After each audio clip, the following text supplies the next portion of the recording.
morning, everybody. You are listening to K-Talk Radio 1640 AM. This is the show, Utah Home Sweet Home. I am your host, Yoshi Shiraki, and today our very special guest is actually a friend of mine by the name of Jason Justice. Now, Jason is getting ready to purchase another home, and so he was calling me, asking me a bunch of questions like, what do I do here, what do I do there? He's not shopping just yet, but he's getting to that point where he's getting ready to start shopping. And so I thought, you know what, these are questions that are great questions that you should ask me on my show, because then a lot of people, if you have these questions, I'm sure a lot of other people have these questions. And in fact, not only do I think that a lot of other people have these questions, I know, because I get these questions asked to me all the time. So I thought what I would do is I would invite Jason in to come and share his questions with all of you so that I could answer these questions. Jason, thank you so much for coming in today. Oh, thanks for having me. This is awesome. Yes, yes. So, you know, you hear all these different people that we have on our guests, all these different guests that we have on our show, sorry. Last week we had a multifamily investor who buys apartment buildings. The week before we had an Olympian. And we have an array of different guests. We've got John Manson next week, who played for the Oakland Raiders, and then we'll have Nap Orchards in a couple weeks, who played for the Real Salt Lake and Portland Timbers. And it really just kind of dawned on me that there's probably this, like, we've got all these experts coming in sharing how they do what they do to grow their business, to give you guys tips.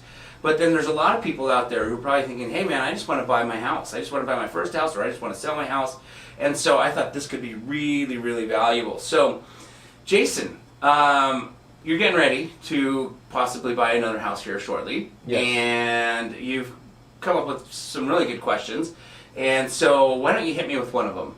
Okay, so once I just contact a realtor, or like, what's the whole entire process like? Like step one through the whole entire process. Like, Yeah. What do I have to expect? No, great question, great question. So there's a lot of different ways. So first of all, a really good realtor out there is me, so you should contact me. I already did.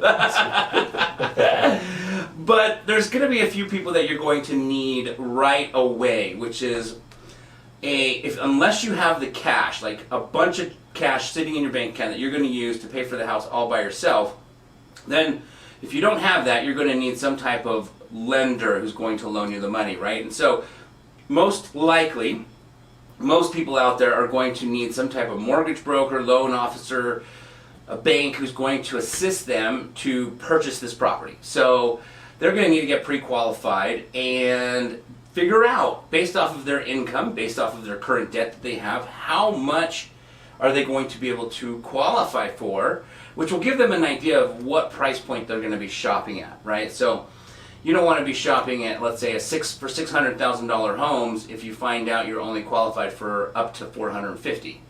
It's a waste of time, hypothetically. And so it's good to get pre-qualified before you even start the shopping process. You might have an idea of what you could qualify for, and so if you have a good idea, yeah, I mean, I guess you could go see a house or two, get a feel for what's out there, but it's usually smarter to figure out what you're qualified for, and then with your real estate agent, go out there and start shopping for that price point. So to answer that question, yes, the two people you're going to want to get in touch with is a real estate agent and a mortgage broker or loan officer, someone who's going to help you with getting the loan.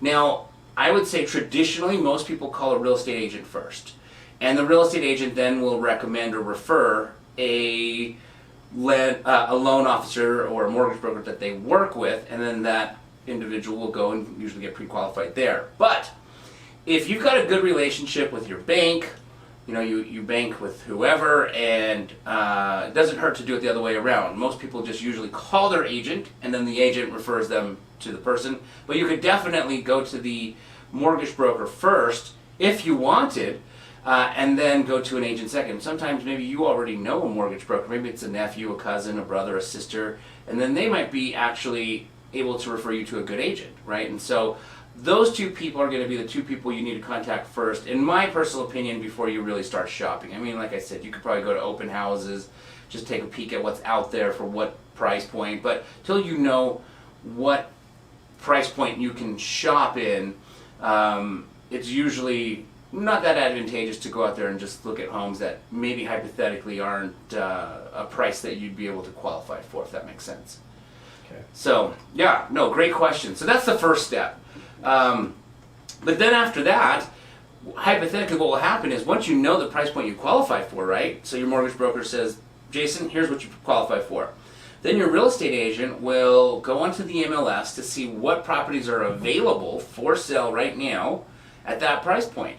And they'll create what's called a hot sheet, which basically automatically will email you every day a property that meets your criteria hits the market. And so you'll look at it in your inbox, and if you like what you see, you can go over there and go look at the property. And if you don't like it, of course you don't have to go look at it.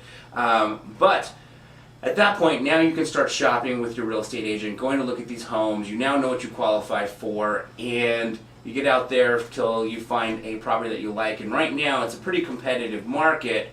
So I always tell my clients, they say, how much should I offer? And I says, it depends on how much you love or like the house. So this is my personal advice, my personal opinion, what I literally do myself. If I love the property, love it, have to have it, want to raise my kids in this home, this is the neighborhood, this is the street, this is the house that I have to live in, I submit the highest offer I possibly can submit. So even if that means it's $10,000 over asking price, $20,000 over asking price, if I absolutely love it, I will give it my best foot forward. Because if I get outbid giving my best foot forward, then I know there was nothing else I could do, right? What you don't want to do is go, let's lowball them, and this is the house you have to have, you freaking love it, and you lowball them looking for a deal, and of course then I come along, or the guy that thinks like me comes along and gives his best foot forward and outbids you, and now you're going, dang it, we lost this house, and you could have offered $10,000, $15,000 more, but you just were trying to get a deal. And there's a time and a place for a deal, and that was, 2008. We're in 2020, and so if the market corrects, we're probably going to find ourselves in a place where we can look for deals again. But right now, based off of this current market, the strategy really is, if you love it, to submit your best foot forward, because if you don't get it, you knew you tried your best. Because a lot of times they don't counter you. So a lot of people will say, well, let's lowball them, and they'll counter us back, right? And then we can always go up. No, they don't always counter you back. If they get multiple offers at the same time, then they may just pick the best one and never get back to anybody else saying, hey, we picked the highest and best. In this case, do you have a higher and better? They're just going to accept the best, and now you've lost out. So if you love it, I suggest submitting your best foot forward. If you like it a lot, or if you do, it's not something you have to have, then yeah, that's when you can submit something maybe less aggressive. And then if you don't get it, you don't really care, because you didn't love it, but you liked it enough, obviously, to submit an offer. But that's going to keep you competitive. That approach will keep you competitive in the homes you really do like. And hopefully, you will get the home you really do like. And the best way to do that, obviously, is to give it your best shot. So, does that make sense? Yeah. Awesome. So yeah, so then now, once you've got this approach down, you're just going to start going out there looking at houses, finding the ones that you like. But a great strategy, because it's such a competitive market, is if you work with an investor-friendly real estate agent like myself. Now, I'm not the only real estate friendly agent out there. There's a lot of others. And the reason I say that, though, is because for those of you who listen to my show, we have had guest after guest after guest on this show who kill it in fixing and flipping houses. That's what I do as well. I fix and flip houses. And I got a bunch of friends and colleagues that also fix and flip houses. So when I get a client that says, listen, I'm looking for a home in this neighborhood at this price point, we're qualified for this amount, we'll look on the MLS, but then the very next thing that I do is I will call all of my friends who fix and flip homes and say, do you have something that you're remodeling right now that's almost done, it's going to hit the market in this area and this price point? And if they do, then I can take my client over to that house to have a peek at this brand new, beautifully fixed and flipped home that's about to hit the market that nobody else knows about but us. And as long as my client likes it, we now have the opportunity to submit an offer on this particular property with no competition, having to worry about highest and best. I have helped so many of my buyer clients get into homes by this particular technique, right? So if you happen to know a real estate agent who's well connected in the investment world, excuse me, then there's a really good chance that you're going to be able to find off-market properties that other people are not going to have access to, which then means you don't have to go crazy and be in these bidding wars that you have to fight against. Do you have any questions in regards to any of that so far? No, thank you. Yeah, okay, perfect. So basically, that's the process of getting from, okay, I'm getting ready to start shopping now, and now I want to go out there and actually start shopping. You're going to, like I said, get in touch with those two people first, and then once you know what you're qualified for, get out there, start shopping, and submit your offers accordingly to basically how much you love it.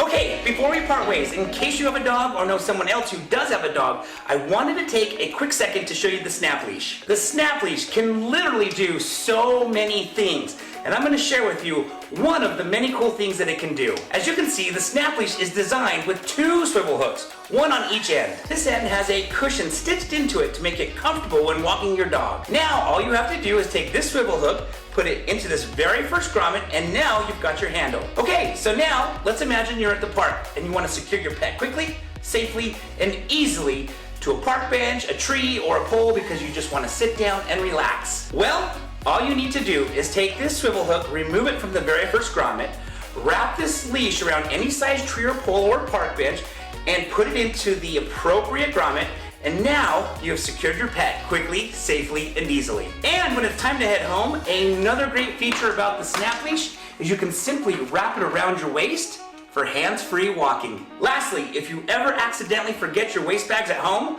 these grommets make a great place to fasten the waist bags so you never leave home without them. And if you want to see all of the other cool things that the snap leash can do, then please just click on the link below and find out why so many others are falling in love with the snap leash.